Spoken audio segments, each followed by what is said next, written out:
A lot of relationships break down or explode right in the middle of a big life event. Moving house, having children, dealing with sickness.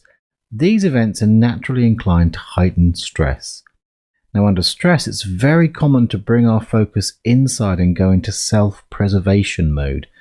That then tends to activate old and often unhealthy survival strategies, leading to behaviours like lashing out, withdrawal, criticism, and blame, all of which can be hugely painful, damaging to your relationship, and ultimately don't get us what we really want.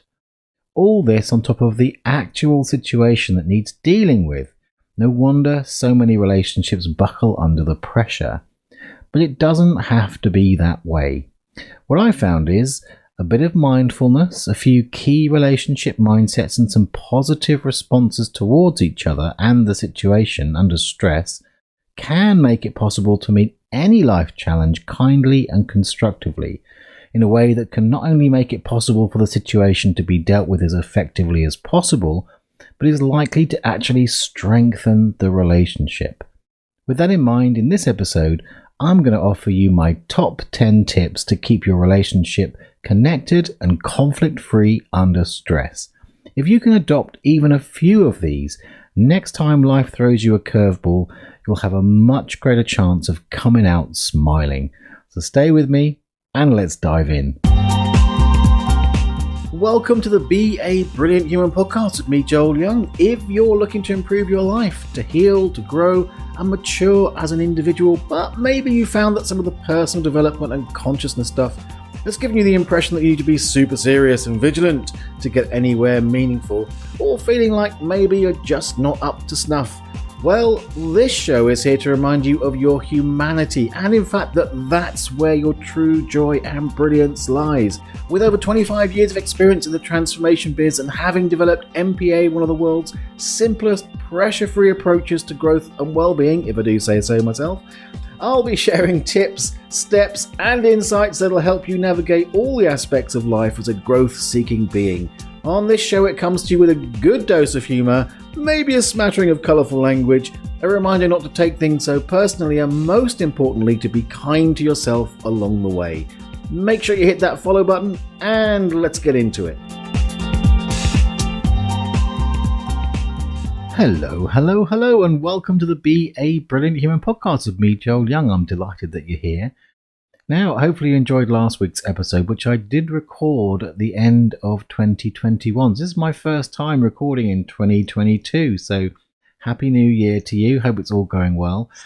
And if you're brand new here, then just to let you know, this is episode 114. We're in season 2. It's 100 episodes per season. Episode 114 means there's 113 previous episodes for you to go binge listen. I always say binge watch. It's a Netflix thing. Go ahead and have a look at those. If you haven't subscribed already, hit that subscribe button. Or maybe, listen a bit, know you like it, then subscribe, that kind of thing. That would be fantastic. And it also means that if you'd like to see the show notes, which today I'm doing a top 10 tips, we'll have all those listed out, then you can go to www.beabrillianthuman.com/114 and that'll get you there. Also, part of today is I'm going to be mentioning MPA, stands for Non-Personal Awareness. That's November Papa Alpha if you're new. If you'd like to find out more about that, you can download the MPA process absolutely free. You just need to go to www.joelyoungmpa.com and you'll find it there on the homepage. Or you can go to the courses page. We've got a website with all the courses that I offer there, which is www.thenpaacademy.com, and check out what's on offer there. Now, the beginning of 2022. It's been pretty intense for me, I've got to say. One of the reasons I'm doing this podcast today on kind of big life events, especially in a relationship context, is my girlfriend moved up north to join me here in Skipton. She was down in Maidenhead. And it's one of those things where often these kind of big life events can create a lot of stress. And certainly I know both her and I have had previous experiences in previous relationships where these kind of sort of stress-inducing or potentially stressful situations have created rifts and trouble and drama in the relationship. So in spite of the big move, and there was a lot of there were quite a few incidences along the way which could have really taken us over the edge. We found that we both kept smiling. We didn't fight at all, which was kind of like, whoa. In spite of those inevitably stressful situations, we didn't really project our stuff when it came up onto each other. And, to give you a good example of this, part of the move was that we're on a very tight time schedule because it's a 4.5 hour drive, 5 hours for the lorry from Maidenhead to me in Skipton. And because obviously it's like 2 households going to one, there was some of my stuff that's going to go into storage, some of her stuff going into storage. But the storage facility, that is the only one around here for miles, closes at 5 p.m. We timed it so that we could just about do it and make sure we got there on time. But unfortunately, halfway through the morning, one of the removal guys broke his ankle. He slipped. It was icy in the morning. He slipped and he broke his ankle in 2 places, which gave us a 2-hour delay. Bless him. He's okay. He's in hospital. They reckon a 6-week recovery. And he has all our love. But from a logistical perspective, it was a total nightmare. So we ended up having to, call ahead, convince the people at the storage hall to stay on, pay them extra money. You can imagine this is the kind of thing on a day like that, because without that, it would have been like, well, we've had stuff that we can't move without hiring another van, potentially very stressful. But we kind of we smiled, we laughed, we did a lot of the things that I'm going to talk to you about today, which has meant that we've actually really enjoyed what would otherwise have been a stressful experience. And part of doing this, we sat down and talked about it, and we kind of said, well, that was interesting, it was wonderful, but how did we do that? What were some of the things that we did that made that possible? Because of obviously, in a way, it's like a two-way thing, but both of you got to participate to do that. I think both of us are naturally inclined to these things, which helps. But certainly we've both been in those situations where the other person in the relationship has, let's say, not helped. So what we're going to do, I'm going to talk a little bit first of all about, because I'm using the example of us moving house, which is one of the big ones really, but there are other ones. I'll talk a bit about what that is, what some of the other situations might be. And also one thing I want to say about this is, although it's focused on relationships in general, whenever I do a relationship-based podcast, I always say there is the relationship with yourself, and there is dialogue with yourself, and you can apply all of these tips with any situation. If you're facing it on your own, but you're kind of fighting yourself, these things can help you with that sort of internal conflict as well.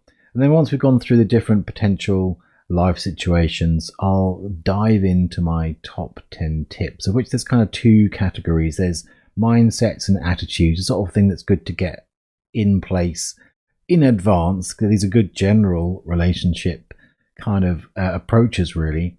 And then 5 to 10 are really more the kind of interventional set of things that can really help, because inevitably it's not that there wasn't stress or certainly difficult situations, but when they come up, they're the sort of 5 to 10 are kind of things that you can do or approaches you can take that will help with that. All right, let's talk a bit about big life events that are commonly the cause of relationship stress. Okay, so what are the big life events that commonly cause relationship stress? Well, I mean, I'm using the example of moving house. In a sense, what we were doing was joining 2 houses into one, but any house moving experience, it's got some of the classic telltale signs. There are distinct timelines. You pick a day, you hire removal people or a van or whatever you're doing, and then you've got that day to get things done. But it's also got a lot of prep. So often, I mean, we found over our time together that it took us several weeks. I had to organize my house as boxing things up, sorting things out, things I wouldn't normally do. Same with Karen. She had to sort of start packing up her house. Plus, she had a son and, all the family stuff that goes with that. So there's a lot of pre-day prep that goes into it. Then there's the day, and I told you there was some stuff happening on our day. And then, of course, it continues afterwards because, at this point here, we're recording in my office. There's boxes behind me. There's still things that need to get done. And so it hasn't kind of stopped. So one of the things about, a house move in particular is it's ongoing. It doesn't sort of let up for quite a long period. And inevitably, you're going to get tired. And tiredness, of course, is a time when you're going to start to sort of buckle at the edges of one's consciousness. So moving house is a classic area. But then weddings are another good example. I mean, it may be obviously, the happy couple for the most part, are going to be focused on, having a joyful day. But there is all that prep. Never mind the family stresses of who's sitting where, and there's a planning, then there's different perspectives of the bride and the groom. What happens in, some family member pisses another family member off on the day. There's lots of potential stresses. And then once it's happened, there's that kind of come down that takes place. Maybe there's the honeymoon, but then you start to sort of sink into being, a married couple.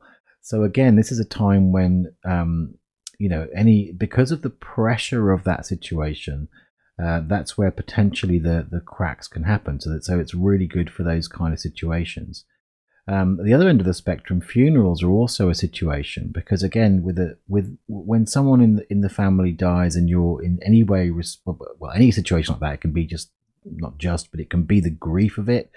But there's also, I was thinking mostly when I wrote that down of, there's a lot of sorting, and often, if a parent dies, there's the house and all their stuff to sort out. There's the wills, all the stress that can come around that. Again, you can get different family arguments involved.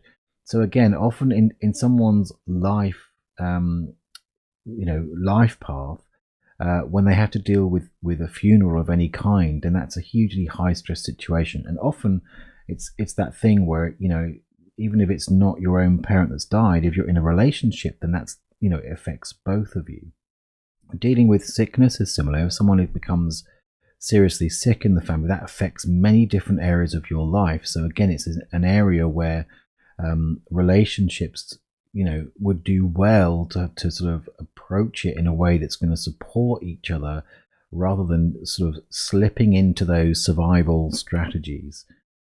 Dealing with tricky family situations. For example, maybe one of your adult children, you discover they have an addiction. There's all sorts of things that can go around that. That can have a strong impact on the relationship because, again, there's different dynamics going on, different perspectives happening. Again, if your parents get old, they get dementia, you need to go to a care home. These are all areas that can really put a big strain. They're big life transitions. They change your life. They have a big impact. They happen over time. So these things can generate a lot of the stress. And then even, things like having children, that's massive, right? Anyone who's had a child will understand how that has a massive impact on the relational dynamic, potentially in the same way that the move, it potentially, it's very high pressure, very change oriented, and can push us into places that do not help the relationship. Big employment changes are also an example of that, which may involve a move, but can certainly change how someone, if their work takes them away more, or if they're at home more sometimes. That can be a big issue in the relationship. If the dynamic has been that they've been away a lot, suddenly them being around the house. I think a lot of people have felt that in the lockdowns that we've had, where people used to being in separate places all day or in the same place. It's going to bring that stuff up. Even things like going away on holiday. Now, again, for many of us, that's not been so in focus of late. But it's an area where, it's a common, we sort of laugh about it, is, you go away on holiday and the first 3 days are rouse, and then you kind of relax and you have to come home. But again, it's got all the packing, the organising, the different priorities. So that's kind of I think it's potentially one of those stressful situations. The other one that I thought of, which is interesting, is when you start taking further education later in life. So, for example, in this country we have the Open University, so it's not that uncommon for someone in, midlife or whatever, decides they want to do a degree that they never had a chance to do, or a second degree that they want to do. And that involves an amount of pressure on time, on the general stress that brings into the relationship, or into the person, therefore into the relationship, into the house.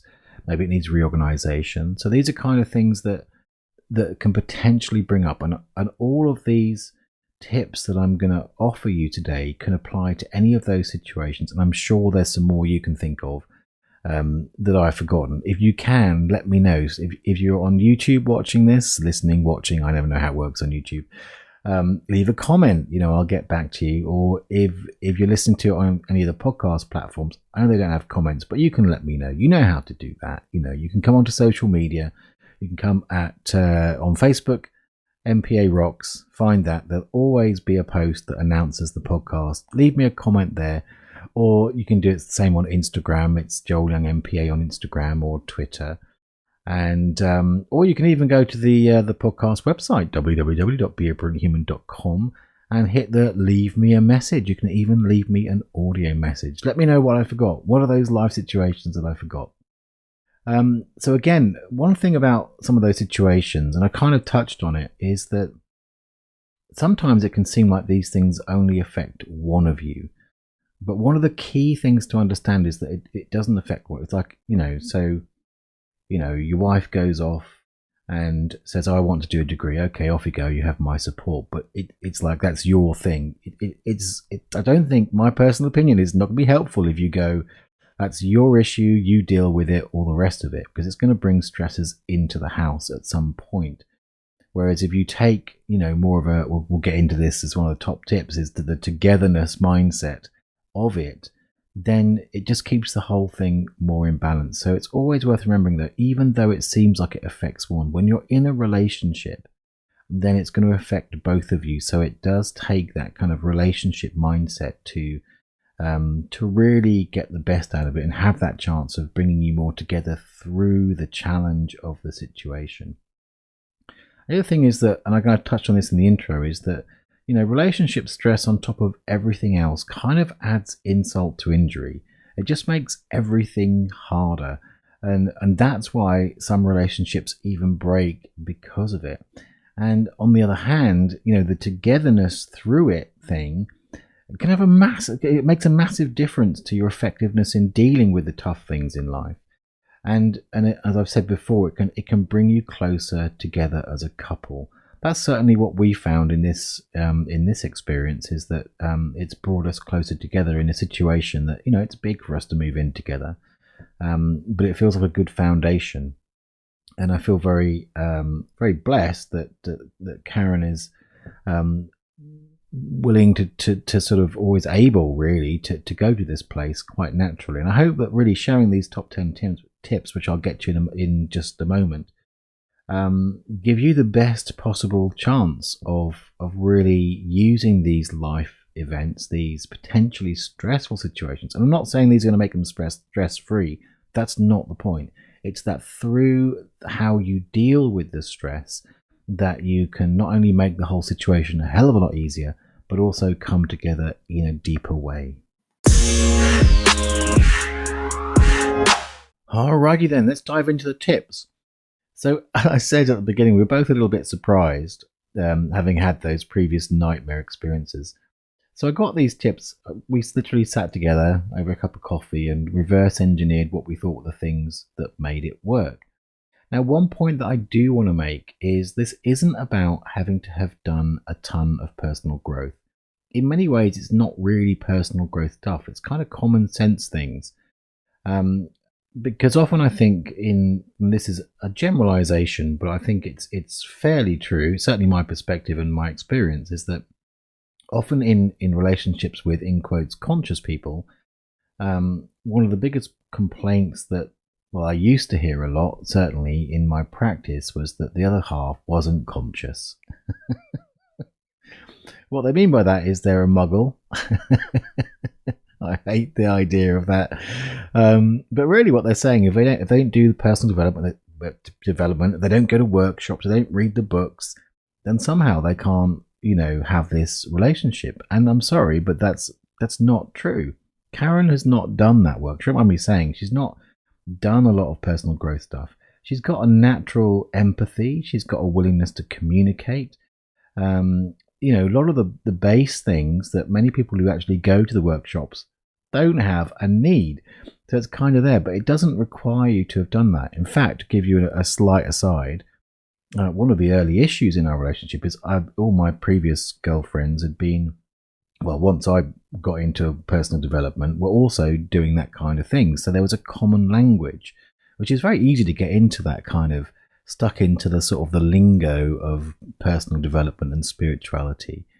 And sometimes you look at me like I have no idea what you just said. But not in a judgmental way, just like I wouldn't mind communicating with you, and what you just said sounds like gobbledygook, or meanings of words that I've got used to are very different for her. But again, all you need to do in that situation is talk about what you actually mean by it and find that common language, which we'd managed to do, in the 2.5, almost 3 years that we've been together before. So really what I'm saying here is it's not about, being conscious or having done a ton of personal growth, but it does need an underlying attitude. That's really what this is about, the underlying attitude. And tips 1 to 4 really sort of point to the main mindsets or attitudes, that sort of setup stuff that are really going to help kind of, if you can get them in place prior to, a crisis situation, or in the case of, the first one that I'm going to talk about, that happened because we knew the move was coming. So we knew that's one of the great gifts of things like weddings and house moves or holidays, those kind of things. You've got them in the diary, they're coming, so you can more consciously, if you like, or with more intention, do this initial setup. So let's dive into the tips. So number 1 is to use a together mantra. What do I mean by that?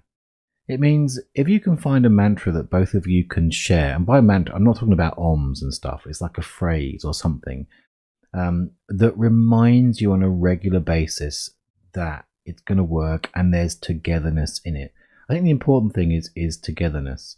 So the one that we came up with, and it was very natural, we didn't do it in that kind of let's have a mantra, but I think it would work just as well, is we'll figure it out.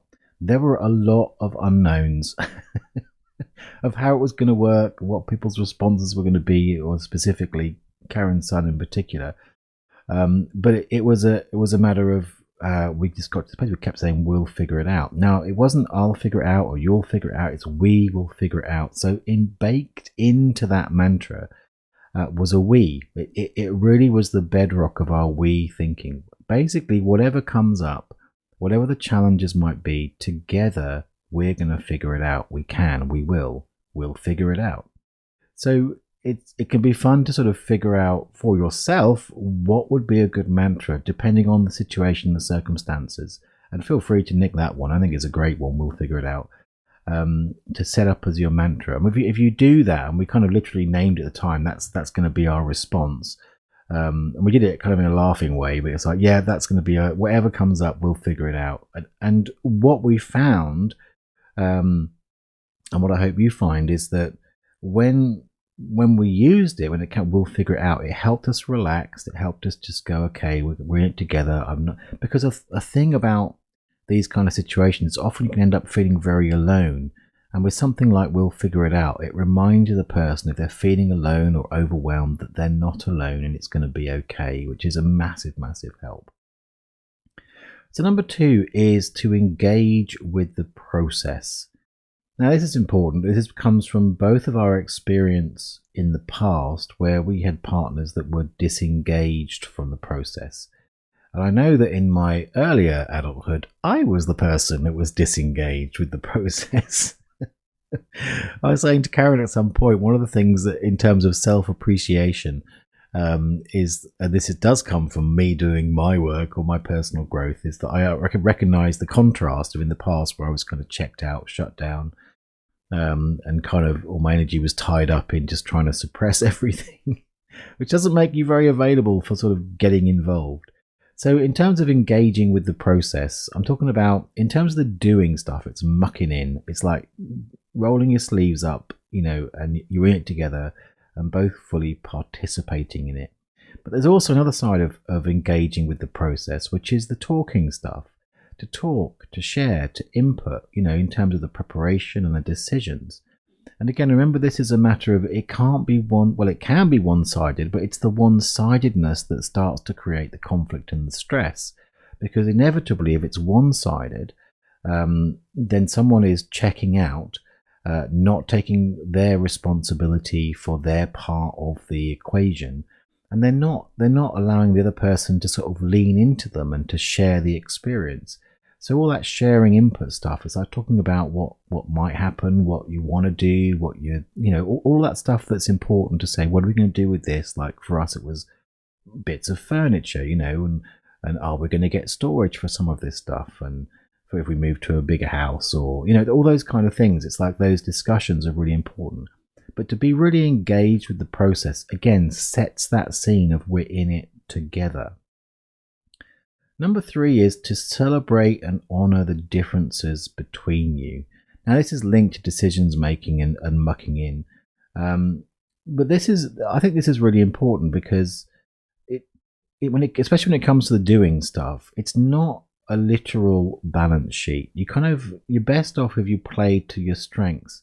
And again, that's part of the sharing and the conversation. What are you good at and what am I good at? Where's your strength? Where's my strength? And if you can figure that out and really honour it and not say, well, I did 10 dishes and put them in the box. You need to put 10 dishes in the box.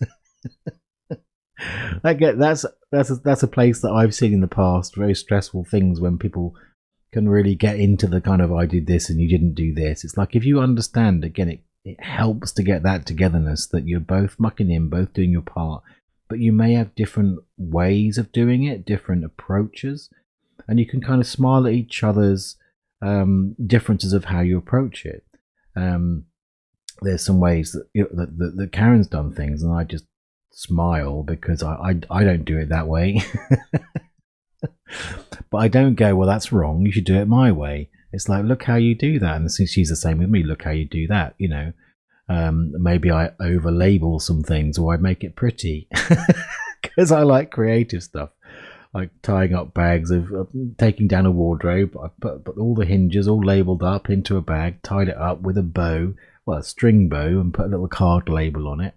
I'm happy, I'm organized. I know when I get to the other end, it'll all be clear to me because I'll forget, whereas Karen might put it in a box, but she knows that's my strength. So I do those bits because that will make me happy at the other end, and she's fine with that. And she'll do things where she can just sort of put things in a certain way, and I know that the other end she'll sort that out, or it isn't a thing that matters to me. So we're playing to each other's strengths and honouring those differences. Now, number four, you're going to laugh at this. This came from going to dump runs. We call it bits and bobs and bollocks. Now, in terms of practical stuff, and this is specifically to the moving situation, this is about what the knickknacks, right? There's bits and bobs, and all those decisions that need to be made. And we ended up doing about 10 dump runs in Maidenhead, and we've done 3 so far this end. And all that sorting stuff, it's because there's a lot to move. It's making those decisions. Bits and bobs can go in a box, and then there's, that if there's a sort of an inward or outward tussle over anything, it's probably bollocks, right? So chuck it in the tip, give it to charity, all those different things that we did. Now, in any stressful event, there's always some kind of bits and bobs and bollocks. So what does that mean? Well, it's discerning what's clutter. Now, I'm using clutter in terms of moving. That's really obvious. But often there's clutter in what we think really matters and what doesn't matter. So that's the bits and bobs. What really matters, what doesn't really matter. Getting clear on those things is really important to be aware of. Plus the bollocks part. And by the way, if you're in America or elsewhere, I think, what does he mean by bollocks? Bollocks is like bullshit. It's just a very British word. But often the bollocks stuff is the red herring stuff that we can get caught up and take us down some fruitless or unhealthy road. Things that we end up arguing over, which is just rubbish. It's rubbishy stuff. So often, if you do get caught in a triggered argument, most of it's bollocks because it's not the thing that you need to talk about. It's not the thing that really matters. You get taken down an avenue arguing about Auntie Mabel's teacup when the real issue is, whether you're going to get married in a church or a registry office. You must. I'm guessing you've had some kind of experience. I know I have, where that the argument goes down some random road, and what you've done is you've been hooked by the bollocks. So be aware of that little bits and bobs and bollocks. What's the bits? What's the bobs? And what's the bollocks? What matters? What doesn't really matter? What's just clutter? And what's absolute rubbish that really need to make sure you don't go down that road. So that's 1 to 4. That's the mindsets, attitudes, and setup. So let's get into 5 to 10, which are more of the things that you can do in the midst of it all. All right, 5 to 10. So these are specific approaches that help you kind of be conflict-free and in togetherness, especially when the stress hits the fan. Let's start with number 5. Number 5. We noticed this a lot, and I think it's really powerful. It's kind of it's one that you probably heard before or know of, but I think it's one that's really important to make a distinct point, almost like an agreement together to do this, and that is to celebrate the wins, even the tiny wins. So we found, especially with all those dump runs, and there's a number of things that were a challenge in that case, every time we loaded the car up, went down the dump and dumped it off, we kind of were like, yes, another space cleared. Not least of which was getting a double mattress into my little Mazda 2. Which if you'd been on the other side of the wall hearing all the noises, you may have thought something else was happening. We'd celebrate the win. So each room that gets done, each box that gets packed up, if you make a habit of just enjoying the celebration of each thing that you get done, certainly in a very dewy situation, like moving the house or whatever, again, even going to funerals, it's one of those things of, it can be really tough to sort of clear a house, but if you can celebrate each piece that's done, it's going to help support. And that celebration is a celebration together. So even if you're on your own for a spell, you can go back and say, I've got this done. And if you can both go, so yes, that's really good, and just support each other with that sort of joint celebration, that can be really, really powerful and certainly helped us. Number 6 is don't try to fix the other person. Now this, can be a big issue in relationships in general, the idea that you have to fix the person if they're stressed out or, if they sort of crack a bit. You know what? Sometimes a hug is better than any words. Sometimes especially better than, some kind of personal development cliche words, or trying to kind of invalidate them by using that sort of false positivity, which is very different to reassurance. A part of not fixing the person is I'd say you can reassure them that you're there. A hug or just squeezing their hand or those kind of physical things can often say a lot more and just help someone ground and come into themselves. But it is good to stay positive for each other. But there's that difference between the positivity which is invalidating and the positivity which is reassuring. There's a huge difference between those two things. So keep in mind not to fix the person, or in some cases it's not even about, if someone's having an emotional moment, and most of these situations can produce emotional moments, like for example, Karen was in Maidenhead for 13 years before she moved, and come the time when there was an emotional moment of moving, it wasn't like, well, come on, you chose this, you decided you wanted to live with me, get over it. Or even, it'll be fine, it was just like, no, she's just having that moment, so I can just give her a hug, let her know I'm here and it's okay, and in short order she can move through her own process. It just allows that emotion to flow. So anything like that where you can, rather than trying to fix the situation or the person or the emotion, but just be there, validate and reassure, then these things tend to move through and not become something much bigger. Because if we try and fix someone, it's like a pressure. What it says, sort of in a passive way, is there's something wrong with you, or you need to be different than you are. And that tends to create the pressure, the exact pressure they're trying to get through, and just puts a spanner in the works. So number 7, this one's really important, is to laugh at it all. Have fun. If you can have that, if you listen to this podcast at all, I'm a big fan of this. I'm always laughing at the situation, not in a kind of ridiculing way, but just I think I've just was born with this sense of the ridiculousness and wonderfulness of life, even in amongst all of the pain, stress, and seriousness and depth of life. But in a situation where these things can go wrong, if you can smile or laugh at it together, then it's going to make the whole. I mean, that laughter is like grease in the wheel that just makes it move. I'll give you an example that happened. I think it was just yesterday, actually. Again, so we're in my house now, and there's still a lot of sorting to do upstairs, and our bodies are aching. We're tired. We've been sort of going at it for maybe I should rephrase that.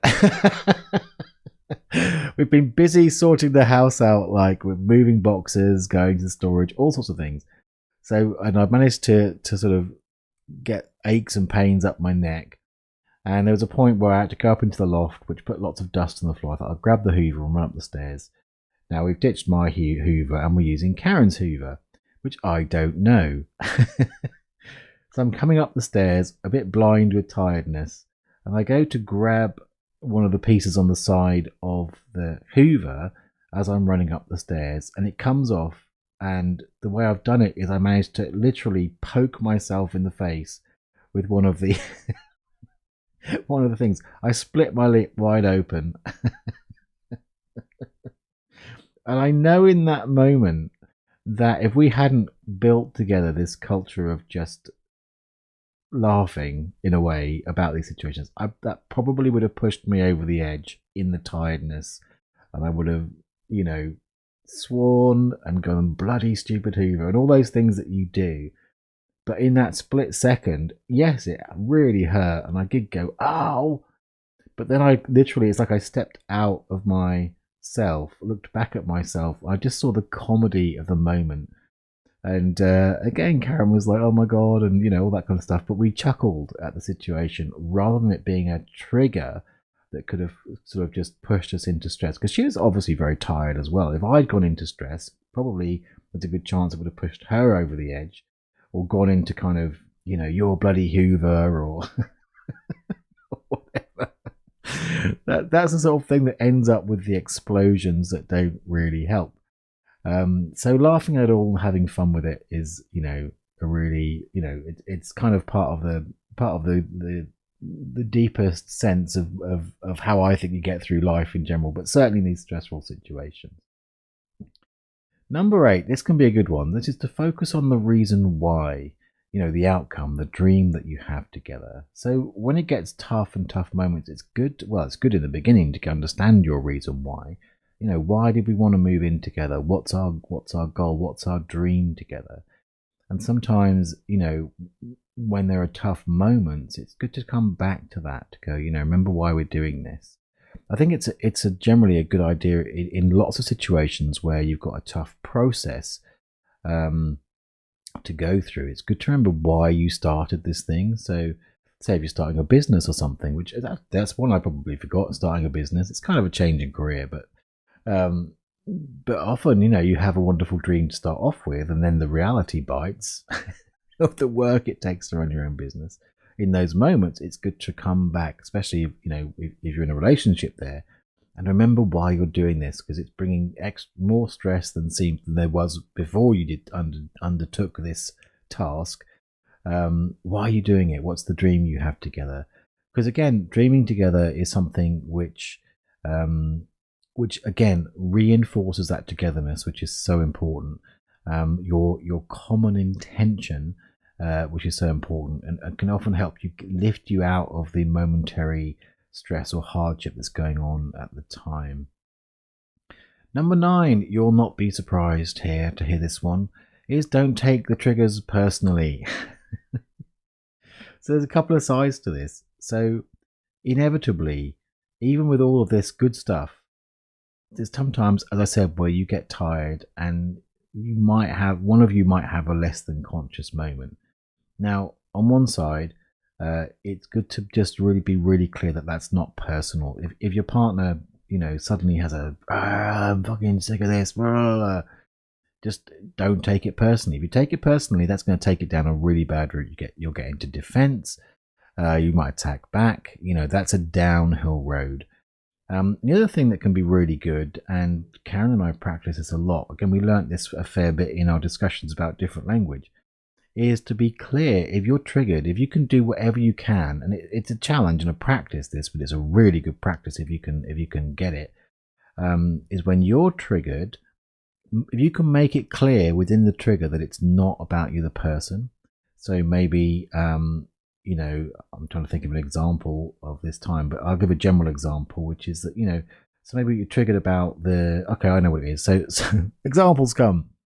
So, for example, when we found out that it may not be that the storage would stay open and we might be left with all the stuff in the house, that was very stressful for Karen, and she got quite upset. But within it, she said, I don't think for a second that doesn't mean that I'm not loving that we're doing this and that we're being here. I'm just Now, that's very different from, not making that clear and me potentially taking it like it's a personal criticism or I've done something wrong or all those kind of things. So I did my bit of not doing that, and she did her bit very well of just saying, just making it really clear that this is stuff and I'm going to express it, but it's not really about you or us or any of that stuff. It's just the thing. I think so often we do that. One of the things why I love that I teach MPA and came up with non-personal awareness and not taking things personally is a really simple way to do that, which I should say, by the way, the best help for that is MPA that I know of anyway. Simple 6-line process. You can download it, as I say, at www.joelyoungmpa.com if you haven't got it already.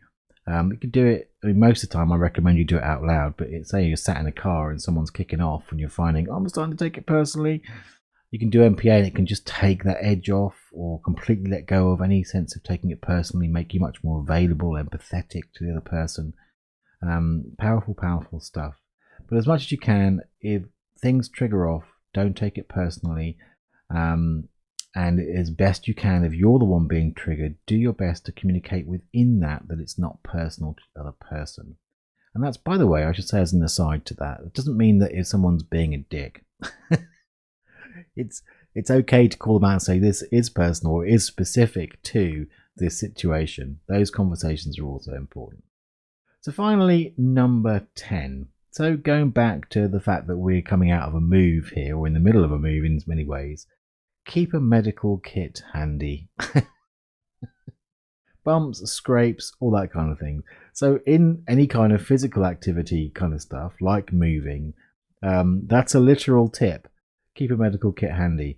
And whatever your version of that with alternative stuff, with your Savlon or whatever you use is really good. But it also works metaphorically. Keep a medical kit handy. And by that, I mean that is stuff like MPA, the process work that you can use. Because again, MPA is one of a number of tools that are available now to do that sort of head work, if you like, that energetic work in the moment to help you recenter. So have your toolkit handy. Again, go download the MPA process if you haven't already, because it's a fantastic one for those kind of moments. And there are lots of other wonderful ones out there that can really help you in that moment do the same job as, on a physical level, the medical kit does, and help you just sort of settle yourself and settle your energy. Well, that's a wrap. I certainly hope that these 10 tips help you. As I said in the intro, if you just take on even a few of these, then it can make a huge difference. There are specific ones in there, but I think more than anything else, if you can take away the essence of what I'm saying here, the more you can consciously together commit to a togetherness. We're in this together, we're pulling together, we can identify our together goals and weave that into your language and how you work with each other. The more when these situations come along, you'll have that strength. And if your experience is anything like mine, then you'll find that through that, you'll find that these potentially stressful situations can become kind of a joy that brings you into that greater connection and togetherness. And again, these are just based on our reverse engineering. It might not be exactly the same for you, but if you get the intention, you can find your way, maybe make up your own adapted version of what's going to work in your relationship and your situation. If you want to see those 10 tips written down, you can go and look at the show notes online. You go to www.beabrillianthuman.com/114 will get you there. And I hope that the beginning of your year, even if it's been as intense as mine, has been fun along the way. And I will be back next week with another episode of the Be a Brilliant Human podcast. Thanks for listening. See you soon. Thanks so much for listening. If you've enjoyed this show, I'd love you to do me a solid and tell someone about it. They can find us on Spotify, Apple, Google Podcasts, and most other podcast platforms. Plus, if you visit the website www.beabrillianthuman.com, you can share the show notes to social media and make my day. Also, make sure you hit that follow button, and if you haven't yet downloaded the MPA process sheet, head on over to joelyoungmpa.com and get your free copy today. Big love, and see you next time.